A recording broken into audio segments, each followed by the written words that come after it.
ಜಮ್ಮು ಕಾಶ್ಮೀರ ಪುಲ್ವಾಮ್ ದಾಳಿಯಲ್ಲಿ ಈಗೇನು ಹಿಂದೂಗಳ ಮೇಲೆ ದೌರ್ಜನ್ಯವನ್ನು ಮಾಡಿದ್ದಾರೆ,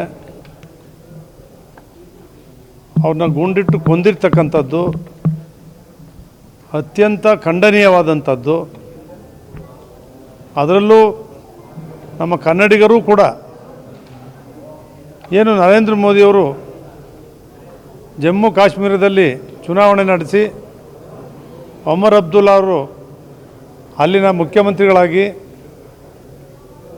ಆಡಳಿತ ನಡೆಸ್ತಾ ಇರ್ತಕ್ಕಂಥ ಈ ಸಂದರ್ಭದಲ್ಲಿ ಲಕ್ಷಾಂತರ ಜನರು ಪ್ರತಿನಿತ್ಯ ಪ್ರವಾಸೋದ್ಯಮಕ್ಕೆ ಆ ಸ್ಥಳಕ್ಕೆ ಹೋಗಿ ಬರ್ತಾ ಇರ್ತಕ್ಕಂಥದ್ದು ಸಂದರ್ಭದಲ್ಲಿ ಈ ರೀತಿ ಗುಂಡಿನ ದಾಳಿಯನ್ನು ಮಾಡಿರ್ತಕ್ಕಂಥದ್ದನ್ನು ಇಡೀ ದೇಶ ಏನು ಪ್ರಪಂಚವೇ ಖಂಡಿಸ್ತದೆ. ಇವತ್ತು ನಾವೆಲ್ಲ ಕನ್ನಡಿಗರು ಕೂಡ ಅದನ್ನು ಖಂಡಿಸ್ತೇವೆ.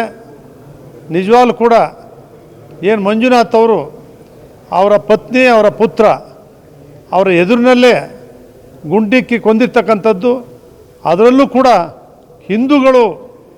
ಹಿಂದೂಗಳನ್ನು ಕೊಲ್ತೇವೆ ಅಂಥೇಳಿ ಅವ್ರು ಮಾಡಿರ್ತಕ್ಕಂಥ ಹೇಯ ಕೃತ್ಯ ಏನಿದೆ, ಇದೆಲ್ಲರೂ ಕೂಡ ಒಗ್ಗಟ್ಟಾಗಿ ಒಂದೇ ಗುರಿ ಅವ್ರನ್ನ ಮುಗಿಸ್ತಕ್ಕಂಥ ಕೆಲಸವನ್ನು, ಉಗ್ರರನ್ನು ಕೊಲ್ತಕ್ಕಂಥ ಕೆಲಸವನ್ನು ಒಗ್ಗಟ್ಟಾಗಿ ಎಲ್ಲರೂ ಕೂಡ ಇದರಲ್ಲಿ ಯಾವುದೇ ಪಕ್ಷ ಇಲ್ಲದೆ ಒಗ್ಗಟ್ಟಾಗಿ ಆ ಕೊಲ್ಲುವ ಕೆಲಸವನ್ನು, ಅವ್ರನ್ನ ಗುಂಡಿಕ್ಕಿ ಕೊಲ್ಲುವ ಮೂಲಕ ಅವ್ರಿಗೊಂದು ಪಾಠ ಕಲಿಸ್ತಕ್ಕಂಥ ಕೆಲಸವನ್ನು ಈ ಸಂದರ್ಭದಲ್ಲಿ ನರೇಂದ್ರ ಮೋದಿಯವರು, ಅಮಿತ್ ಶಾ ಅವರು ಕೂಡ ಅದನ್ನು ಮಾಡ್ತಾರೆ ಅಂತಕ್ಕಂಥ ನಂಬಿಕೆ ಇದೆ.